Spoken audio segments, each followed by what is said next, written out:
स्वागत आप सभी का। आप देख रहे हैं मनोजाला.com। आपके साथ मैं हूं प्रतीक्षा। बहुत बेहद अच्छे और खास विषय के साथ इस वीडियो में हम हाजिर हुए हैं और ये खास विषय इसलिए भी खास है क्योंकि बेहद खास मेहमान भी हमारे साथ जुड़े हुए हैं।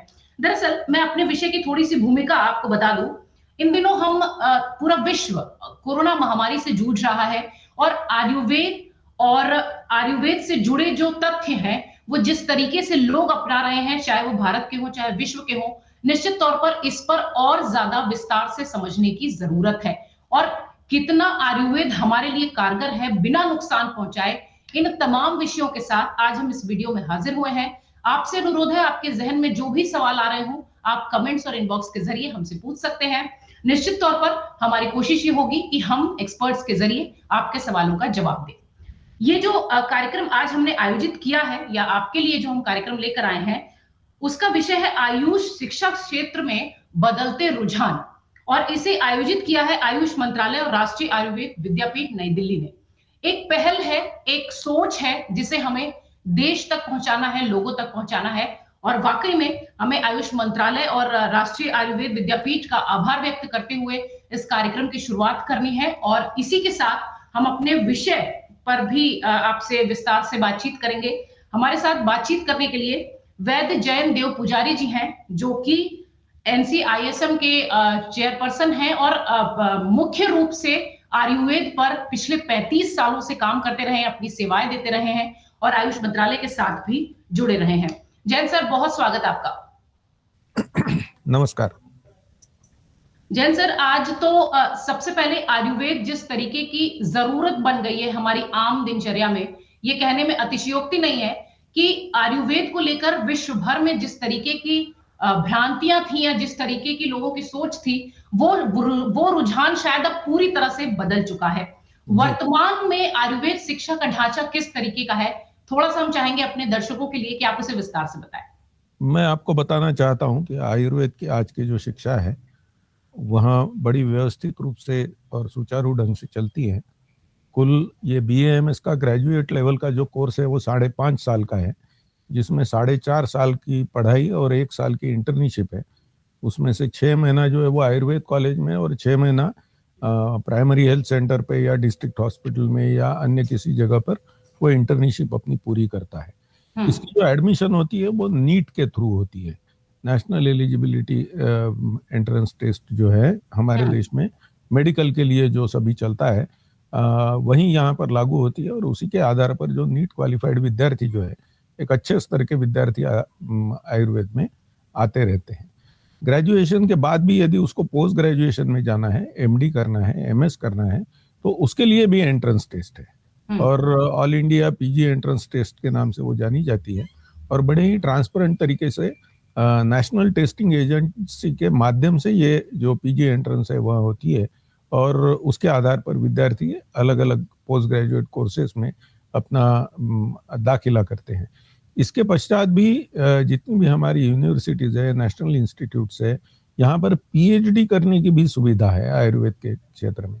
लेकिन उसके लिए भी जगह जगह के नियमों के अनुसार, जैसा कि आप जानते हैं कि हर स्टेट में आजकल मेडिकल यूनिवर्सिटीज या हेल्थ यूनिवर्सिटीज की स्थापना हो चुकी है।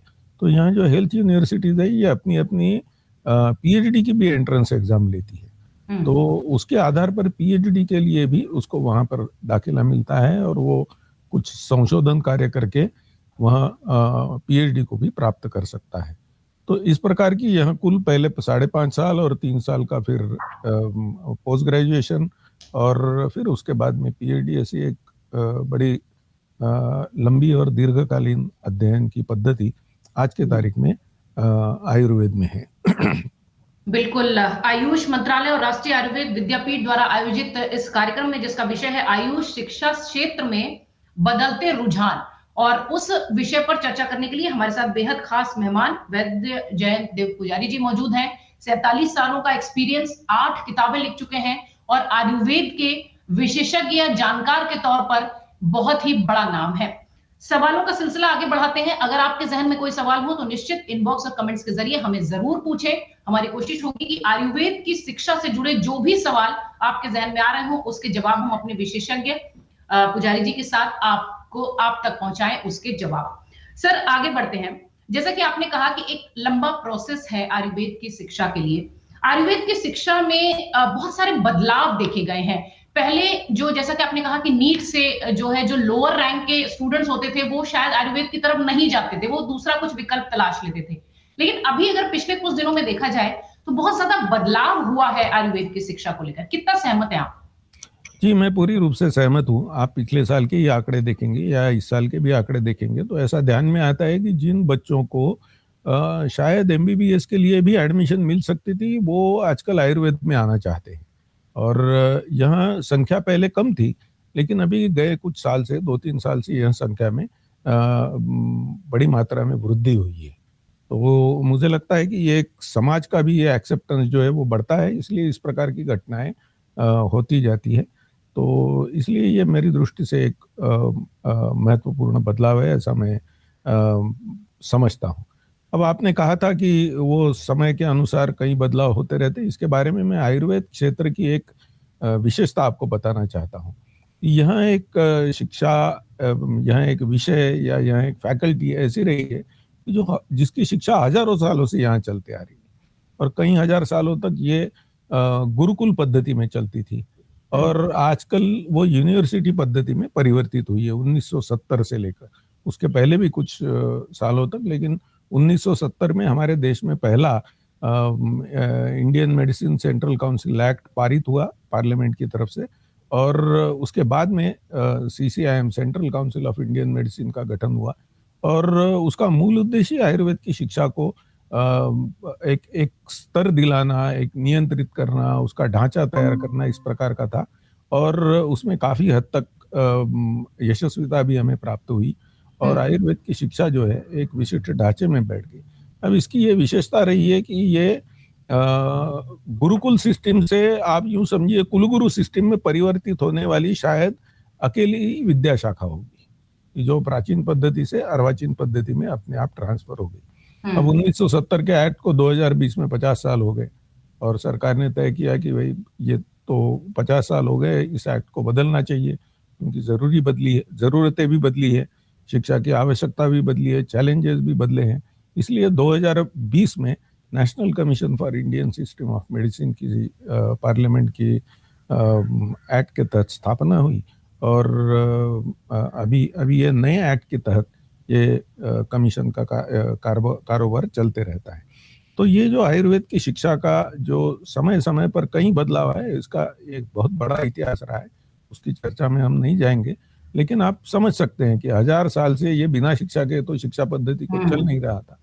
तो इसमें कई चीजें ऐड होती रही, कई चीजें निकलती गई इसमें से जरूरत के अनुसार। तो इस प्रकार से एक विशेष रूप से हमको इसे देखना चाहिए, ऐसा मुझे लगता है।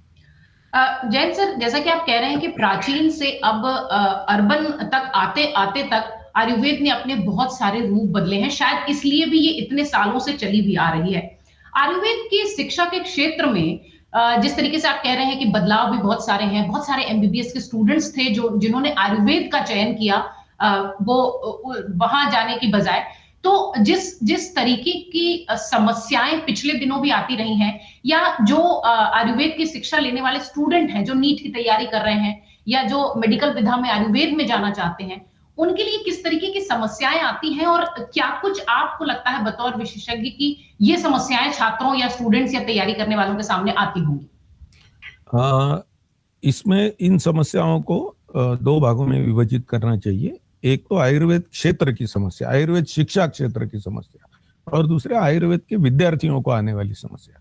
अब आयुर्वेद के विद्यार्थियों को आने वाली समस्या के बारे में हम पहले बात करेंगे कि यह जो विद्यार्थी आता है वो नीट पास करके आता है, ऐसा मैंने पहले ही बताया था। अब नीट की एलिजिबिलिटी आप जानते हैं, 12वीं साइंस का जो विद्यार्थी रहता है 12th स्टैंडर्ड में साइंस तक पढ़ा हुआ आदमी, फिजिक्स, केमिस्ट्री और बायोलॉजी और इस प्रकार के कई बार गणित लेके भी वो पास होता है 12वीं तक का, और उसके बाद में वो आयुर्वेद में आता है। अब ये इस शास्त्र की, इस आयुर्वेद की अपनी एक अध्ययन की पद्धति है, अध्यापन की पद्धति है। तो उन सबको देखते हुए इन सब विषयों से, आयुर्वेद से संबंधित विषयों से वो अपने 12वीं तक के अध्ययन में कभी रूबरू नहीं होता है। और इसके कारण वो जब यहाँ पर आता है और यहाँ पर संस्कृत से बात चलती है, क्योंकि जो मूल ग्रंथ है वो सभी संस्कृत में है, तो अपेक्षा भी होती है कि भाई आपको संस्कृत आना चाहिए। इसकी जो थॉट प्रोसेस है वो हमारी प्राचीन फिलोसॉफी में, प्राचीन भी नहीं कहनी चाहिए, हजारों सालों से चलती आ रही है, तो उसको प्राचीन कहना भी ठीक नहीं है। प्राचीन उसको कहते हैं जो पहले खत्म हो गई, अभी तो ये खत्म ही नहीं हुई है, अभी तो चल ही रही है, आगे भी चलेगी। वो एक जी, धरोहर है हमारे लिए आज। ये धरोहर है, धरोहर शब्द सबसे बराबर है इसके लिए। हम्म, तो मैं प्राचीन शब्द इस्तेमाल नहीं करूंगा इसके लिए। तो इसकी उसको जानकारी नहीं रहती। अब किस प्रकार के सोच के कारण आयुर्वेद जैसे, योग जैसे शास्त्रों का निर्माण हुआ, जिन्होंने भी किया, उसके बारे में भी हमको, उसका जो बैकग्राउंड है उसके बारे में भी जानकारी हमको नहीं रहती। किस एक्सपेरिमेंटेशन, किस थॉट प्रोसेस के तहत इसमें नई चीजें ऐड होती गई, क्योंकि इतने हजारों सालों में हमारे पास एविडेंस है कि नई चीजें इसमें बार बार हर कुछ सालों के बाद में ऐड होती गई, और इसका लिखित जो डॉक्यूमेंट है वो आज हमारे पास है।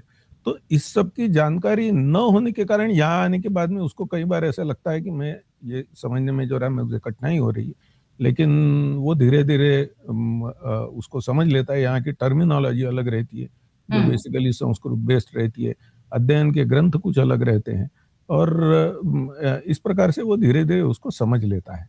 हम लोगों ने उसके लिए भी कुछ व्यवस्था शिक्षा में, जिसके बारे में मैं बाद में भी बात करूंगा, एक इंट्रोडक्टरी कोर्स जो है पहले 15 दिन का, वहाँ हम लोगों ने फर्स्ट ईयर के विद्यार्थियों के लिए पिछले सालों से लागू किया है, और जिसका बहुत अच्छा परिणाम हमको दिखता है।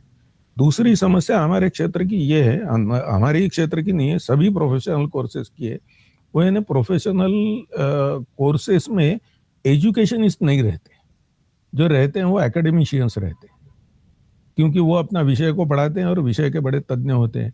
यही समस्या इंजीनियरिंग में भी है, यही समस्या मेडिकल में भी है, यही समस्या अध्यापक मौजूद हैं वैद जी, बस शिक्षाविद मौजूद नहीं है, शायद आप ऐसा शिक्षाविद मौजूद नहीं है। हाँ, बिल्कुल, जिसको हम, हाँ, अध्यापक मौजूद है और बहुत अच्छे अध्यापक है, इसलिए मैंने शब्दों का इस्तेमाल किया है कि एजुकेशनिस्ट नहीं है, एकेडमिशियंस है। तो इसलिए शिक्षा को एक एकात्मिक रूप से देखने की जो एक व्यवस्था होनी चाहिए थी आयुर्वेद में, वो नहीं है। दूसरी आयुर्वेद की एक विशेषता है कि जैसे हमेशा कंपैरिजन किया जाता है कि एलोपैथी की शिक्षा के बारे में, एमबीबीएस की शिक्षा के बारे में, उनके एजुकेशन के मॉडल्स विदेशों में उपलब्ध है, वहां पर उस पर प्रयोग होते रहते हैं, उसमें से कुछ चीजें ऐड होती है, कुछ सब्सट्रैक्ट होती है। वैसे कोई पैरेलल मॉडल आयुर्वेद के लिए है नहीं आज के तारीख में। पूरी दुनिया जो है वो हमारे देश की तरफ, भारत की तरफ देखती है आयुर्वेद के लिए। तो इसलिए इसको जरा एक एजुकेशनिस्ट के नजरिए से, एक शिक्षाविद के नजरिए से देखने की व्यवस्था खड़ी करने की हम कोशिश कर रहे हैं, और उसके लिए लोगों से मदद भी ले रहे हैं।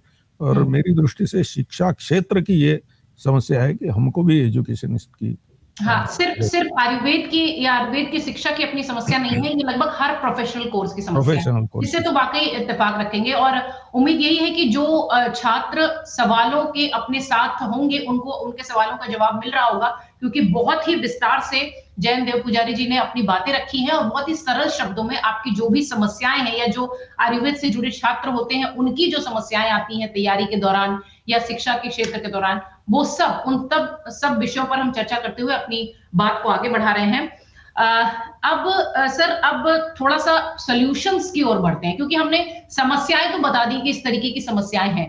क्या किया जाए कि जिसकी बात आप कर रहे हैं कि वो जो अध्यापन का माहौल है या शिक्षाविद तक पहुंचने का जो जरिया है, वो कैसे बदले, और कैसे आयुर्वेद के छात्रों की जो समस्याएं हैं, चाहे वो टीचिंग के दौरान, चाहे वो तैयारी के दौरान, वो दूर हो, निराकरण क्या हो इसका? यहाँ हमारी धरोहर है, और पहले गुरुकुल पद्धति से पढ़ाई जाती थी।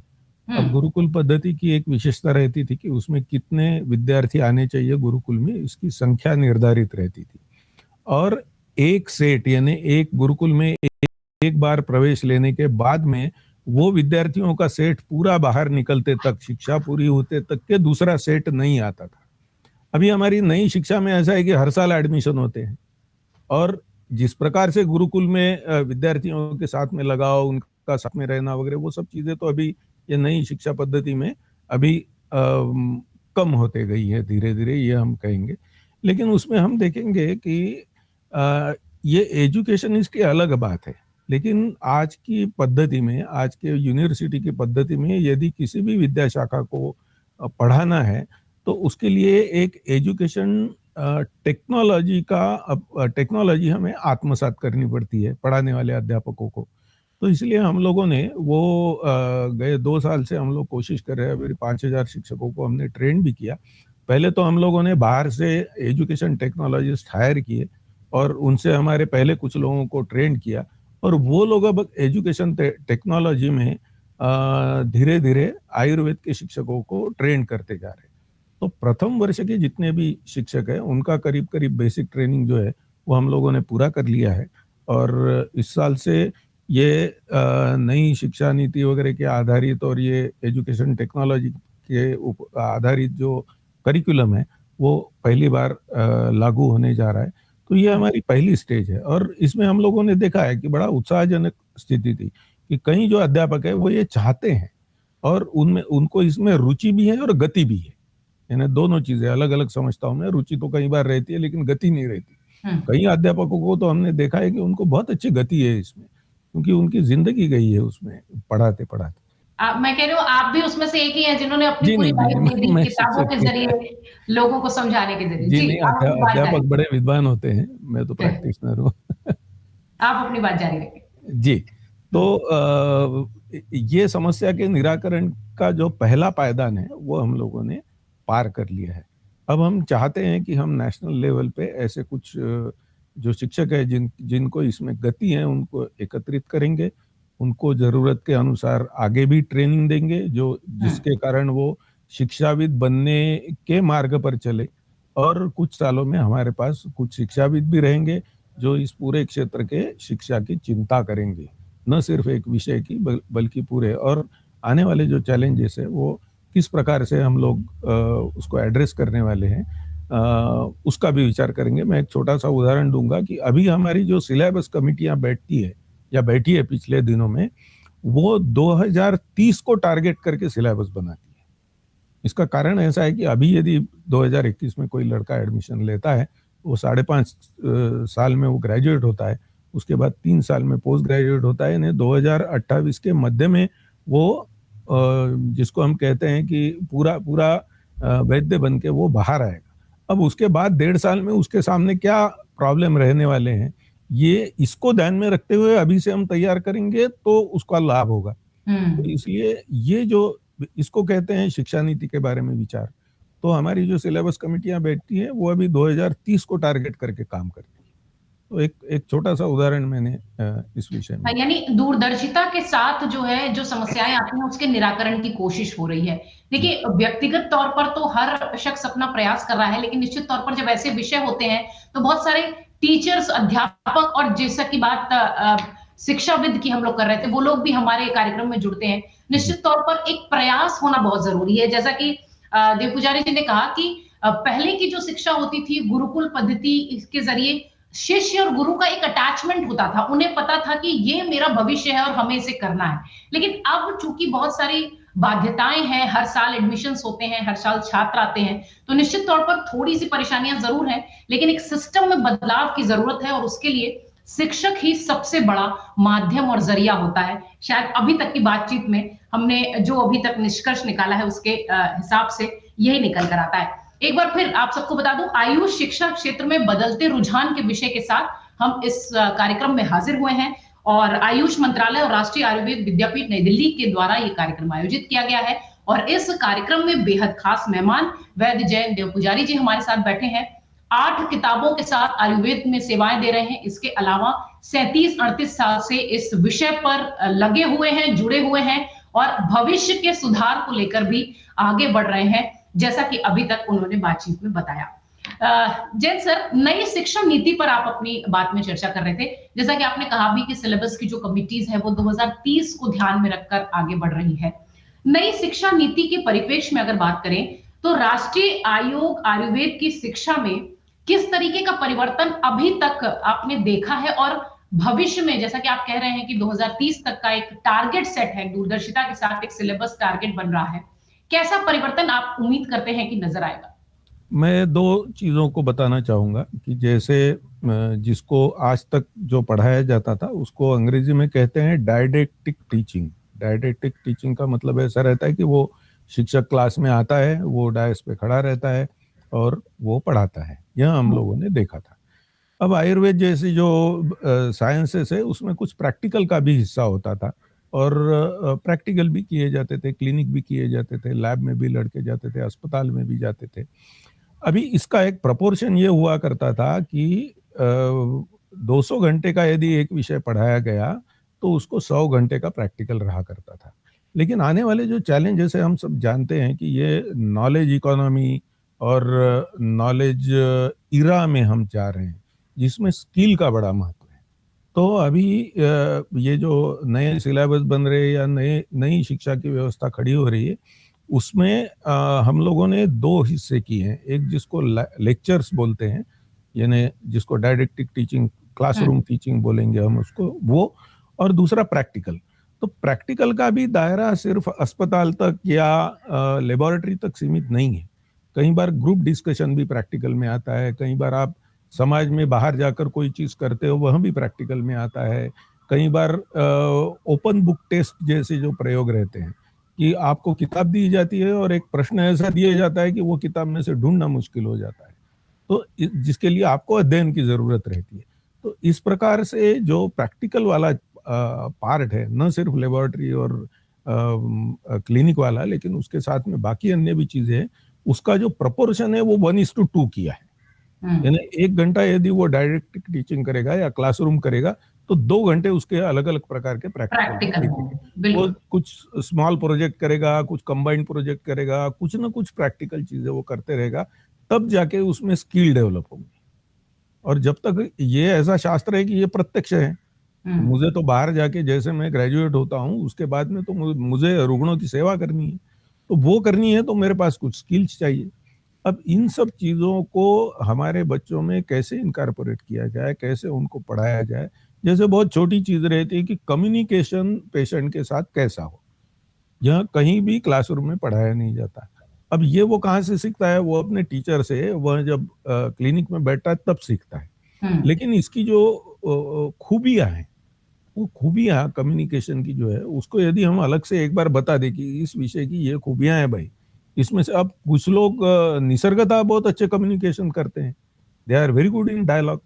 अच्छा, डॉक्टर पेशेंट रिलेशनशिप ऐसी है कि डॉक्टर को कभी भाषण नहीं देना पड़ता, it comes with the communication, so it is a communication skill. तो इस टाइप की जो छोटी छोटी चीजें हैं वो हम लोग उसको हमारे जो विद्यार्थी है उनको समझाने की कोशिश कर रहे हैं, और उसके आधार पर जिसको हम कॉम्पिटेंसी बेस्ड सिलेबस बोलते हैं या आउटकम बेस्ड सिलेबस बोलते हैं, उस प्रकार से ये होता है। उसके लिए एक बहुत बड़ी एक्सरसाइज हमने पिछले साल की, और उसमें शुरुआती इससे की कि हमको इसका आउटकम क्या चाहिए। तो उसने अच्छा वैद्य बनना चाहिए। अब अच्छे वैद्य के गुण हमारे ग्रंथों में दिए हैं, अब उन गुणों को उसमें लाने के लिए हमको यहाँ क्या बदलाव करने पड़ेंगे शिक्षा में, उसका विचार करके फिर धीरे धीरे वो जो सिलेबस और बाकी सब एक्टिविटीज और उसका टाइम टेबल कैसा हो, ये कैसा हो, वो कैसा, ऐसी बहुत सारी चीजों को हम लोगों ने उसमें इनकारपोरेट किया है, और वो अभी इस साल से लागू होगा, ऐसा ऐसा यानी तय जो अब प्रैक्टिकल शिक्षा है उस पर जो है जोर देने की जोर कोशिश हो जोर रही है। ज्यादा है। हालांकि नई शिक्षा नीति भी जब बनाई गई तो इसी उद्देश्य के साथ बनाई गई कि क्लासरूम के अध्ययन के साथ साथ जब विद्यार्थी उससे जुड़ेगा और वो खुद करेगा तो शायद ज्यादा अच्छा सीखेगा। आप भी शायद इसी बात को आगे बढ़ा रहे हैं। जी जी। अब जैसा कि एक विधा की बात हो गई, एक आयुर्वेद के क्षेत्र की बात हो गई, हम अगर ओवरऑल शिक्षा की, जैसा कि आपने शुरुआत में भी कहा कि जितने भी प्रोफेशनल कोर्सेज हैं उसकी अपनी समस्याएं होती ही हैं। हर साल नए स्टूडेंट्स आते हैं, एक बल्क आता है जिन्हें की जल्दी से जल्दी निकालकर दूसरे लोगों को तैयार करने की एक होड़ जैसी है सारी यूनिवर्सिटीज में भी, और कह लीजिए कि हर प्रोफेशनल कोर्स में ये देखने मिलता है। शिक्षा का स्तर किस तरीके से बढ़े और कैसे इस तरीके के कोर्सेज की जो समस्याएं हैं उसे दूर किया जाए, बतौर विशेषज्ञ या बतौर शिक्षाविद आप क्या सोचते हैं? अभी आज के शिक्षा को हम देखेंगे तो वो थोड़ी सी अभी तक बहुत मोनोटोनस टाइप की रही है कि जैसे कोई यदि वैद्य बनता है, डॉक्टर बनता है, या इंजीनियर बनता है, या वकील बनता है, तो ये इंजीनियर को स्वास्थ्य के बारे में कुछ मालूम नहीं रहता, या मालूम होने की इच्छा भी है तो उसकी कोई व्यवस्था उसके आज के यानी उस जमाने तक उपलब्ध थी नहीं। अब जैसे कोई विद्यार्थी है आयुर्वेद का और उसको ये लगा कि ये जो आर्टिफिशियल इंटेलिजेंस नाम का जो इंजीनियरिंग का हिस्सा है वह बड़ा इंटरेस्टिंग लग रहा है, और जिसका उपयोग वो पढ़ते रहता है ना, पेपर में आता है, न्यूज अपने टीवी पर आता है, वो सब रोज पढ़ते रहता है, रोज का जो दैनिक वर्तमान पत्र है वो पढ़ते रहता है, बहुत सारी जानकारी रहती है, इसकी मुझे जानकारी चाहिए। तो अभी हमारा जो करिकुलम बना है उसके हमने दो हिस्से बनाए हैं, एक बनाया है इलेक्टिव और दूसरा है मेन कोर्स। तो ये मेन कोर्स जो है उसमें तो वो कॉलेज में पढ़ाना, ये प्रैक्टिकल करना, वो 1:2 वगैरह वगैरह वो सब किया है व्यवस्था। इसके अलावा हम लोगों ने इलेक्टिव्स रखे हैं, ये ऑनलाइन कोर्सेस रहेंगे और बहुत सारे रहेंगे, उसकी रुचि के अनुसार वो विद्यार्थी कोई भी सिलेक्ट कर सकेगा उसको, और वो बहुत बड़े नहीं रहेंगे, ऐसे ही 45-50 आवर के रहेंगे। और वो जब उसको छुट्टियां रहती है, सैटरडे संडे वगैरह ऐसे जो काम रहते उसमें वो अपने घर में बैठ के, अपने रूम में बैठ के उसको कर पाएगा। अब वो जब ये करेगा तब उसका वो कोर्स पूरा करने के बाद में ऑटोमेटिकली एक सर्टिफिकेट जनरेट होगा, और जो सर्टिफिकेट जनरेट होगा उसका उपयोग उसको उसके प्रैक्टिकल के मार्क में मिलेगा। वो जो क्रेडिट बैंक की जो कल्पना है उसमें उसके क्रेडिट उसको ये मेन कोर्स में मिलेंगे, ऐसी रचना हम लोगों ने की है। और जैसे आयुर्वेद का विद्यार्थी है उसको कई बार ऐसे लगता है कि ये वृक्ष आयुर्वेद नाम की कोई चीज है। अब कभी तो भी वो दक्षिण में जाता है तो वो देखता है कि हस्त आयुर्वेद नाम की चीज है, उसको चाहता है कि मैं इसको समझूं, उसकी व्यवस्था हम लोगों ने की है। कई बार उसको लगता है कि नहीं, ये जो मेडिकल इंस्ट्रूमेंटेशन है आजकल बहुत छोटे, जैसे आपने देखा था एक कोरोना में पल्स ऑक्सीमीटर, उंगली को लगा के घर में उसकी डिमांड घर में था। अब उसको ऐसा लगता है कि नहीं, मुझे इस टाइप का कुछ सीखना है या देखना है, तो ये मेडिकल इंस्ट्रूमेंटेशन में का एक छोटा सा कोर्स है, या ऐसे कई प्रकार के जो छोटे छोटे कोर्सेज है वो हम लोगों ने किए हैं। और मुझे ऐसा लगता है कि ये इंटरडिसिप्लिनरी जो हम शब्द का इस्तेमाल करते हैं, ये इंटरडिसिप्लिनरी का आयुर्वेद में का कोर्स स्कोप हमने बढ़ा दिया है, जिसके कारण धीरे धीरे ये जो स्तर है शिक्षा का ये बढ़ेगा। और मुझे ऐसा लगता है कि अन्य जो विद्या शाखा है उसमें भी इसी प्रकार से गए तो धीरे धीरे ये स्तर बढ़ेगा। अब स्तर बढ़ा ये निश्चित कैसे होता है कि वहां का जो सबसे निचला तबका है, सभी तो एक ही लेवल पे रहते नहीं, वो निचले तबके का स्तर जब बढ़ेगा तब हम बोलते हैं कि उस क्षेत्र का स्तर बढ़ गया। यानी समाज का जो सबसे निचला तबका है, जब वहां एजुकेशन और शिक्षा मजबूत दिखेगी तब जाकर हम मानेंगे कि तब जाके हम बदला है। तो शिक्षा के स्तर का जब हम बात करते हैं तो मैं हमेशा सोचता हूँ कि यह जो है ये सबसे निचले का कोई भी रहे, वो आयुर्वेद रहे, इंजीनियरिंग रहे, वहां का जो आखिरी का विद्यार्थी है उसका स्तर जब बढ़ेगा तब हम समझेंगे कि उस शिक्षा का स्तर बड़ा है, ऐसा मुझे लगता है।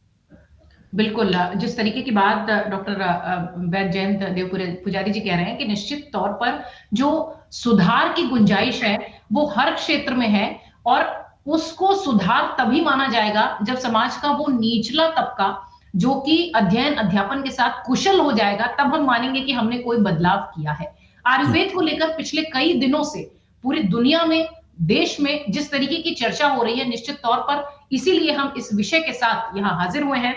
मिनिस्ट्री ऑफ आयुष और राष्ट्रीय आयुर्वेद विद्यापीठ नई दिल्ली द्वारा यह कार्यक्रम आयोजित है, और इसका विषय है आयुष शिक्षा क्षेत्र में बदलते रुझान। और बेहद खास और बहुत ही टैलेंटेड और विद्वान आदमी इस वक्त हमारे साथ मौजूद है, वैद्य जयंत देव पुजारी जी।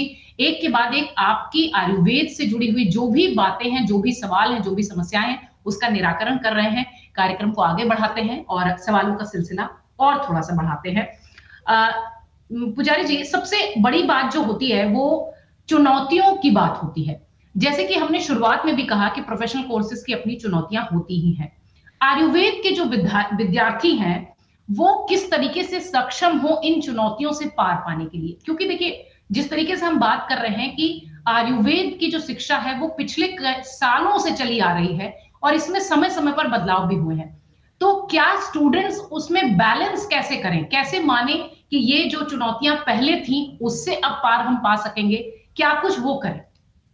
चुनौतियों का यानी किसी भी चुनौती का सामना हम तब कर सकते हैं जब हम में आत्मविश्वास हो, और यह आत्मविश्वास यदि ठीक से उस व्यक्ति में होता है तो हम जानते हैं कि वो किसी भी चुनौती का, ये मैंने जनरल स्टेटमेंट है मेरा, सिर्फ आयुर्वेद के विषय में नहीं है। तो हम लोग अभी ये कोशिश कर रहे हैं कि ये जो आयुर्वेद का विद्यार्थी है यह चुनौतियों का सामना करने में तभी सक्षम होगा, उसको शिक्षा वगैरह तो हम देंगे, ट्रेनिंग देंगे, स्किल बढ़ाएंगे, ये सब करेंगे, इसके साथ इसका आत्मविश्वास बढ़ना चाहिए। अब आत्मविश्वास बढ़ने के लिए आदमी के किसी भी व्यक्ति के लिए किसी भी स्तर पर, खुद का विद्यार्थियों के प्रयास। स्तर, नहीं, खुद का तो प्रयास रहता ही है, क्योंकि आत्मविश्वास से थोपा नहीं जाता। हाँ, ये हाँ, you can not impose confidence on anybody. ये सबसे महत्वपूर्ण चीज हमने ध्यान में रहनी चाहिए। तो उसको अंदर से लगना चाहिए कि मेरा आत्मविश्वास बढ़ना चाहिए। तो ये जब होता है तब कब होता है? तब जब उसका एक्सेप्टेंस बढ़ता है, एक्सेप्टेंस फैमिली में बढ़ता है, एक्सेप्टेंस सोसाइटी में बढ़ता है, एक्सेप्टेंस उसके मित्रों में बढ़ता है, तब जाके एक विशेष किस्म का आत्मविश्वास उस व्यक्ति में निर्माण होता है। अब आत्मविश्वास बढ़ने का और एक कारण रहता है कि अब उसके जो अंग्रेजी में जिसको पीयर्स बोलते हैं, उनके अध्यापक है, या विशेष रूप से अपन शिक्षा की बात करते तब अध्यापकों का, वो इस विद्यार्थी को प्रेरणा कितनी देते हैं, ये सबसे महत्वपूर्ण चीज। ऐसे चीजों में ये आत्मविश्वास देने में बड़ी बड़ी कारीगर रहती है। और यानी जो रोल मॉडल की इमेज है वो शायद आत्मविश्वास और आगे बढ़ने में कारगर होती है। जी जी जी। तो कैसा है कि वो जो शिक्षक रहता है, वो यदि उस विद्यार्थी को बोलता है कि क्या बोलते, पीठ पे हाथ रख के बोलो कि तुम लड़ो, तो सामने वाला आदमी लड़ लेता है। तो वो पीठ पे हाथ रखने की जो इंस्पिरेशन वाली जो चीज है, वो इंस्पिरेशन वाली चीज हम ये कॉलेज की शिक्षा में ऑफिशियली तो नहीं ला सकते, लेकिन अनऑफिशियली कैसी हो, यानी उसका क्या बोलते हैं, उस कॉलेज की, वो इंस्टीट्यूशन की इकोसिस्टम इसके लिए अनुकूल कैसे हो, इसके लिए हम कोशिश कर रहे हैं।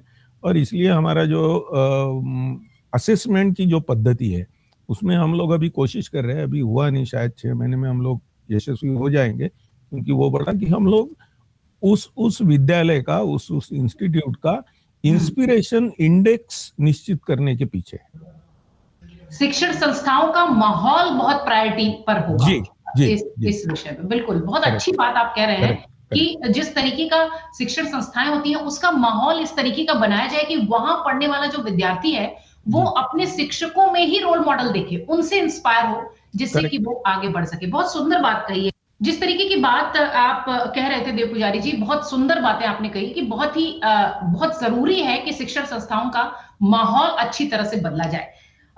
जैसा कि बात हम लोग शुरुआत में भी कह रहे थे कि शायद आयुर्वेद को प्राचीन कहना सही नहीं होगा, उसे पूंजी कहा जाए या धरोहर कहा जाए तो ज्यादा अच्छा होगा। धरोहर के रूप में अगर आप आयुर्वेद शास्त्र को देखते हैं तो कितना मॉडर्नाइजेशन या कितने आधुनिकीकरण की जरूरत इस वक्त आप समझते हैं, और क्या कुछ होना चाहिए? ये समय के साथ और जरूरतों के साथ होते रहता है, चाहे कोई भी प्राचीन विधा हो।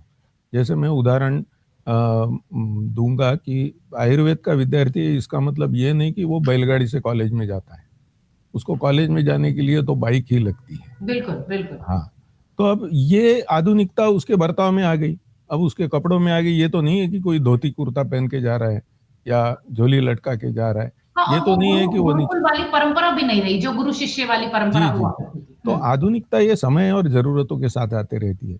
अब आयुर्वेद में भी ये आई है, लेकिन वो शिक्षा में कैसे लाया जाए, ये हमारे चिंता का विषय है। और उसके लिए चिंता का नहीं है, हमारे कोशिश का विषय। मैं उदाहरण के रूप में आपको बताऊंगा कि जैसे आयुर्वेद में नाड़ी परीक्षा है। अब पहले तो ये कहते थे कि वो गुरु के पास बैठ के, और बात भी सही थी कि गुरु के पास बैठ के वो नाड़ी देखना सीखता था।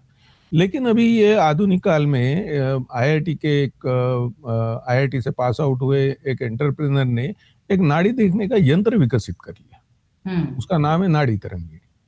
अब मैं ये चाहता हूं कि ये चीज जो है वो उस विद्यार्थी तक पहुंचे। है तो प्राचीन विधा, यानी हमारी धरोहर है नाड़ी परीक्षा। अब उसको वो यदि उसका इंस्ट्रूमेंटेशन यदि हो जाता है तो वो एक एडिशन हो जाता है उसमें। मैं दूसरा उदाहरण देता हूं कि जैसे आयुर्जिनोमिक्स नाम की एक ब्रांच अभी ये institute of genomics and integrated biology करके CSIR की एक इंस्टीट्यूट है, दिल्ली में है, उन्होंने विकसित की है। उन्होंने आयुर्वेद में का जीनोमिक्स, जेनेटिक्स और आधुनिक जेनेटिक्स, इनका मिलाप करके एक बहुत सुंदर विधा को, एक बहुत सुंदर ब्रांच को निर्माण किया है। ये चीज शिक्षा में उसको समझनी चाहिए कि ये जो चीज है ये आयुर्वेद से जुड़ी हुई है। इससे होता यह है कि इतने आधुनिक शास्त्र के साथ में जब आयुर्वेद सीधे जुड़ जाता है साइंटिफिकली, तो उसके कई उपयोग होते हैं। वो आधुनिकीकरण ही है एक प्रकार से।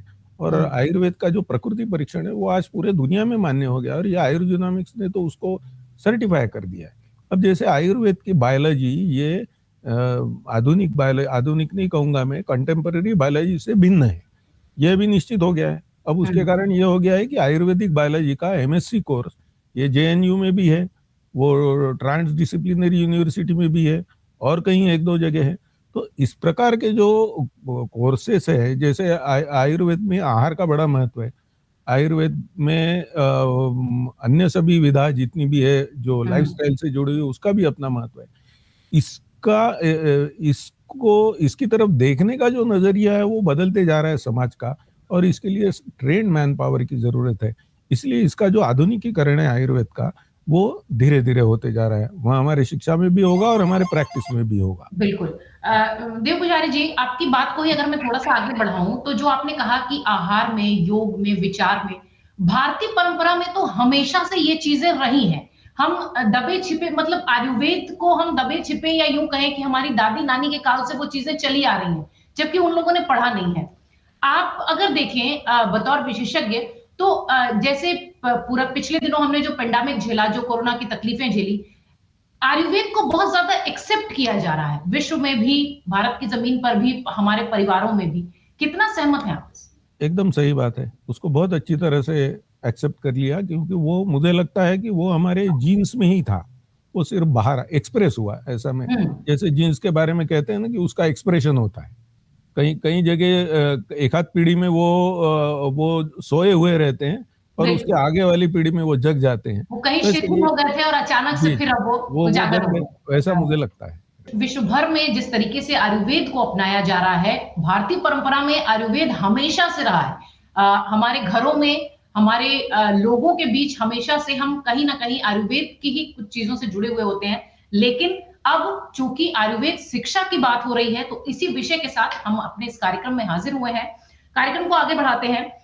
सर, शुरुआत में आपने, जहां पे हमने नीट की बात की, जहां हमने कहा कि कितने कोर्सेज होते हैं, उस बीच आपने कहा रिसर्च और PhD की भी चर्चा हुई, जिसको मैं समझूंगी कि थोड़ा सा विस्तार से और जोड़ा जाए कि रिसर्च को, जो रिसर्च के जो भी पैमाने हैं, उनको शिक्षा के साथ कैसे जोड़ा जाए। हालांकि आपने शुरुआत में जरूर कहा कि प्रैक्टिकल को हम ज्यादा से ज्यादा अगर बढ़ाएंगे तो निश्चित तौर पर बच्चे और ज्यादा निकलेंगे और निखरेंगे भी।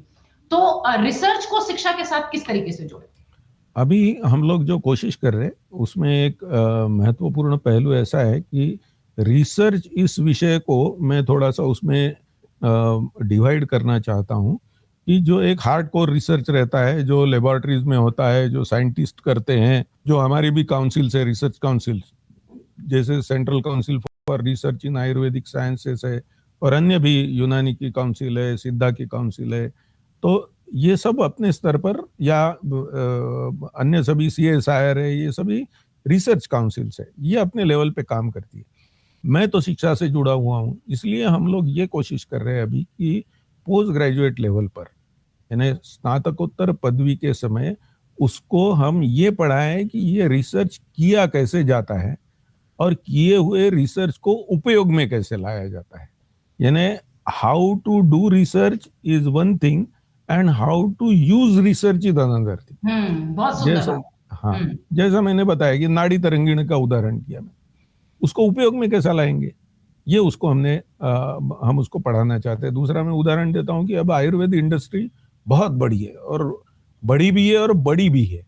यानी अभी जो आ रहे हैं वो कोई 1 लाख करोड़ वगैरह, ऐसे बहुत बड़े बड़े आंकड़े उसके साथ जुड़ते हैं आयुर्वेद इंडस्ट्री के साथ।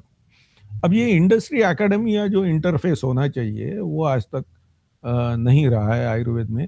तो अभी पिछले साल हमारे कमीशन ने सभी यानी महत्वपूर्ण इंडस्ट्रीज को पत्र लिखा है कि हमारे यहाँ 2 विषय ऐसे हैं, रसशास्त्र, भैषज कल्पना और द्रव्य गुण जो वनस्पतियों से जुड़ा हुआ है, इनके जो पोस्ट ग्रेजुएट्स है, इनका हम ओरिएंटेशन थोड़ा सा इंडस्ट्री के तरफ मुड़ाना चाहते हैं, क्योंकि ये दोनों विषय इंडस्ट्री के बहुत नजदीक है। अब ऐसा है, इंडस्ट्री अलग चल रही है और एकेडमिया अलग चल रहा है, ये इस ज्ञान के युग में बहुत अच्छी चीज नहीं समझी है। और बाकी इंजीनियरिंग में आप देखते हैं कि वो बहुत करीब साथ में चलते हैं, प्योर साइंस में भी साथ में चलते हैं, सिर्फ मेडिकल साइंस में वो साथ में चलती नहीं। अच्छा, एलोपैथी में ऐसा है कि उनके लिए बी फार्म की डिग्री अलग से बनती है, तो वो लोग इंडस्ट्री के साथ जुड़ते हैं, डॉक्टर जोड़ते नहीं। लेकिन आयुर्वेद में अभी स्वतंत्र रूप से बी फार्म की जो डिग्री है बहुत कम जगह है, एम फार्म बी फार्म बहुत कम जगह है। तो मुख्यतः ये जो रसशास्त्र, भैषज कल्पना और द्रव्य गुण के जो विद्यार्थी, पोस्ट ग्रेजुएट विद्यार्थी रहते, इनका ओरिएंटेशन थोड़ा इंडस्ट्री के साथ हो सकता है क्या, इसको देखने के लिए इंडस्ट्री एकेडमी या इंटरफेस के लिए अभी हमने पत्र लिखा है। हम इंडस्ट्री के साथ बैठने वाले हैं और हम ये चाहते हैं कि ये इसके 3 साल के एमडी के कोर्स में, पोस्ट ग्रेजुएशन के कोर्स में कुछ हिस्सा जो है वो इंडस्ट्री के साथ जुड़े, वहां से सीखे। आधुनिक जो भी तकनीक है उसके साथ जुड़ी हुई मशीनरी है, ये सब चीजें हैं, वो बहुत उसमें बदलाव आया है, तो वह भी उसके साथ जुड़े। तो इसकी हमारी जो कोशिश है चल रही है, और वो मुझे लगता है अभी पहला पायदान तो हमने पार कर लिया है।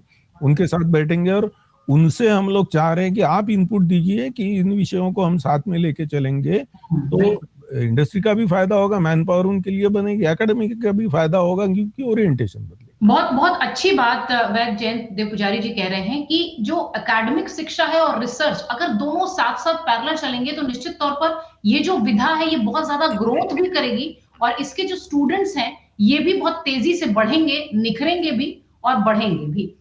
अब देव पुजारी जी, मैं आपसे समझना चाह रही थी कि जिस तरीके की आप कह रहे हैं कि हमारी कोशिश है या आयुर्वेद की शिक्षा में बहुत सारे बदलाव हो रहे हैं, किन विषयों में अभी और आयोग चाहता है कि उसे और पहल करनी चाहिए या और काम करने की जरूरत है, या बतौर जो विशेषज्ञ है आपको क्या लगता है कि कितनी पहल की और जरूरत है और किन विषयों पर?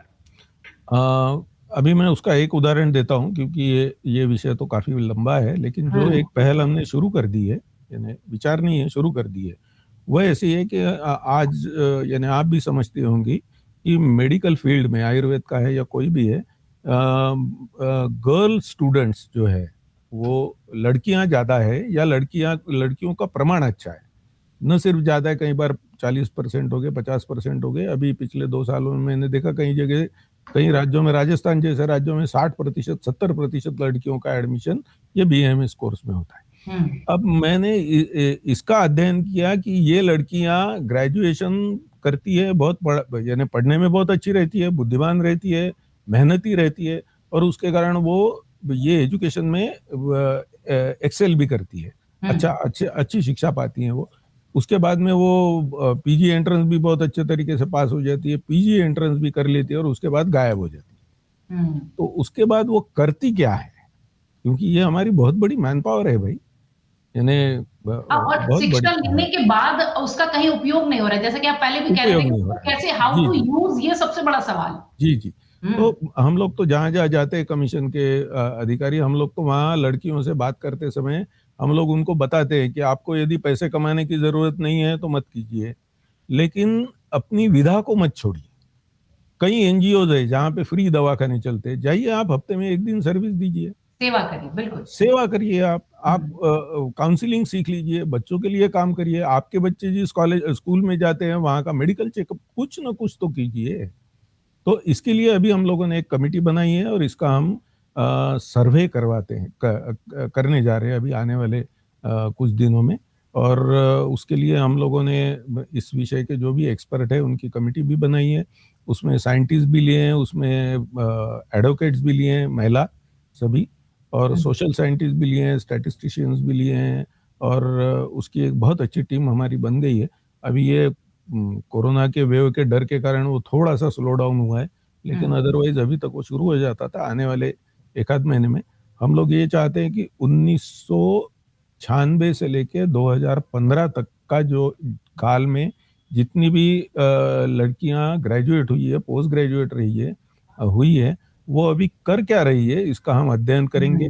वो समिति हमको ये बताएगी, वो जो कमेटी है वो हमको ये बताएगी, रिसर्च के बाद में प्रेजेंट करेगी वो, कि ये समस्या है और इसका ये समाधान है, तो फिर हम उसको इम्प्लीमेंट करेंगे। जैसे फाइनल ईयर के विद्यार्थियों को, इंटर्नशिप करने वाले विद्यार्थियों को सेंसिटाइज करना इस विषय से, तो वो हम पहले से ही करेंगे। ये एक हमारा जो हमारी जो पहली पहल है वो हम लोग कर रहे हैं। तो हम लोग सिर्फ शिक्षा के बारे में ही चिंता करते हैं ऐसी बात नहीं है, हमारे मैन पावर के बारे में भी चिंता हाँ, और उससे शायद समाज का भी उत्थान होगा, समाज का भी तबका बढ़ेगा। जैसे बहुत अच्छी बात आपने कही कि जिन्हें कोर्स करने के बाद पैसे की अर्निंग विषय नहीं है, वो कम से कम आके एनजीओज के जरिए, सेंटर्स जो बने हुए हैं उनके जरिए कम से कम सेवा दें, ताकि जो समाज का भला हो वो होता रहे। बहुत ही खूबसूरत बातों के साथ हमारा ये कार्यक्रम चल रहा है।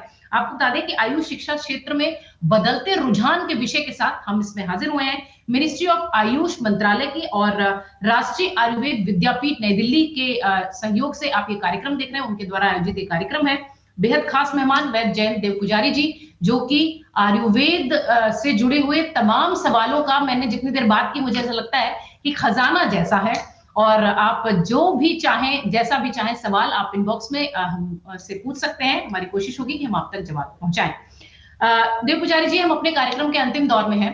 अब मैं आपसे ये जानना चाहूंगी कि बतौर आयुर्वेद के जानकार और बतौर शिक्षाविद, आप आयुर्वेद को लेकर आपकी एक्सपेक्टेशन क्या है, और सबसे बड़ी बात कि आप भविष्य कैसा देखते हैं आयुर्वेद का, क्योंकि जिस तरीके से पिछले कुछ सालों में हम देख रहे हैं कि पूरी दुनिया ने आयुर्वेद को अपनाया है, एक्सेप्ट किया है, तो इसलिए शायद छात्रों का रुझान भी बढ़ा है, इसकी शिक्षा का जो लोगों का जो इंटरेस्ट है बच्चों का वो बढ़ा हुआ है।